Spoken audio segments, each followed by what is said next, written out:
They were together and then they split up. My mum moved to Wales.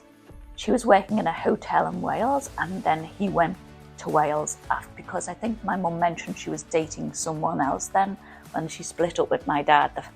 And then his name was Tommy, I remember that name. And then my dad went back to Wales to look for my mum. And she didn't know he was looking for her. And he went, couldn't find her, come back. But my mum said there was a time while she was there in the hotel, she thought she'd seen someone who looked like my dad walk past the window. And it was only afterwards that she realised it must have been him. Yeah. So did they get back together? They got back together then, yeah. What's your earliest memory? I just know that we had a lot of love. It was unconditional as well. So we always knew that they loved us. My mum and dad were the best parents anyone could have because they didn't have hardly any money. So we weren't given lots of things. We didn't go out for dinner. We didn't go to restaurants like you do now. But we had a lot of love and we felt loved. And even though they weren't, like we say, huggers, they didn't hug a lot and they didn't tell us they loved us. Like I tell Christian every day, all the time, I love him. And, but we felt it.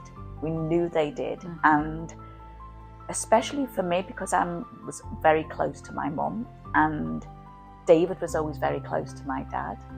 So we always had that one parent that we could go to if we, I always went to my mum with problems. David was very close to my dad and they had a good relationship together because they both loved animals, they both loved being outdoors. And I love shopping and my mum loves shopping and Tracey loves shopping.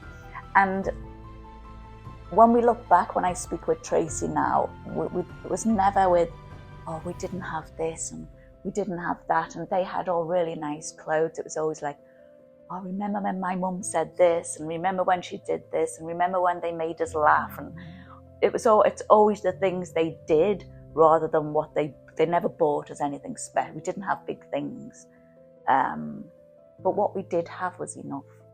And I think that's more important in a family is to feel love and to feel loved, rather than, oh, I'm not here today, but here's a lot of presents to make up for it. Christmas time, I remember getting a rocking horse for Christmas, and I really wanted this rocking horse, but I believe the rocking horse was, because my parents didn't have much money, they actually had to give another present of mine away, or another belonging of mine away, so then that they could pay for this rocking horse. Mm-hmm. But I remember how much I loved that rocking horse and seeing it on Christmas morning and thinking, wow. You could do anything. You had a shed in the garden and you used to make dolls' houses. You'd do the little rocking cradles. Oh, yes. So remember this is one of my early memories actually. He was working on the shed all the time, and I must have been about 3, and he came in and he went, come with me. So he picked me up and carried me out to the shed, and there's this doll's house that he'd made, and he'd send off and get all the little furniture for it. That's a nice memory. Oh yeah, when I said he was very creative, he'd spray people's cars in the front, fix people's televisions. He could do anything to do with woodwork, anything in the house. He could just put his hand to anything. And we went on holiday every year to Wales, and we didn't go abroad, but we went every year camping or just to Wales or to Rhyl. And I remember eating hot dogs every day for lunch when we went camping, and that was a really nice memory. And going to collect water with David when we went camping. Did your mum work once she started her family? Well, when you say did she work, of course she worked. She worked at home looking after 6 children, which is a big job in itself now. Did she go out to work? The only time I remember, and it was a funny story, going out to work, was she got this job in an old people's home. either it was an old people's home or people with psychiatric problems. And I think she only lasted one evening or 2 evenings, because when she come home, she said, I'm not going back to that place ever again. And I said, why? She said she had to look after this ward of patients. And this man come running out of his room naked one evening, was running after her. And she said, I'm never going back to that place ever again. So I think she only done 2 days.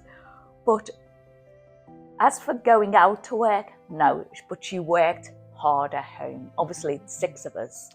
We're not easy. We all have really strong characters, and all very different as well in character. For me, when I remember my dad now, I remember him in his chair at home, and he always seemed old to me. Like, he was always old, you know, but I think when you're a child, you always think your parents are really old. But now when I think back, he died when he was 56. He was not old at all. But I do have one other memory of him. I have a memory of him.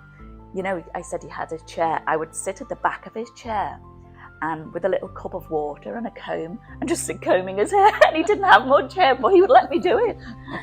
And there was another nice memory where right up till I was 16, even though I said we weren't like a huggy family, I would always, even if we'd had a little argument or I disagreed with something, every night before I went to bed, I'd give him a kiss on the cheek goodnight.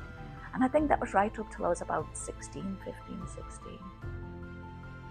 I just found out I got into John Moores University and I was super happy. And I remember coming in, and my dad, who wasn't, as we say, a hugger and wasn't one for showing, like, you know, nice words, saying nice words.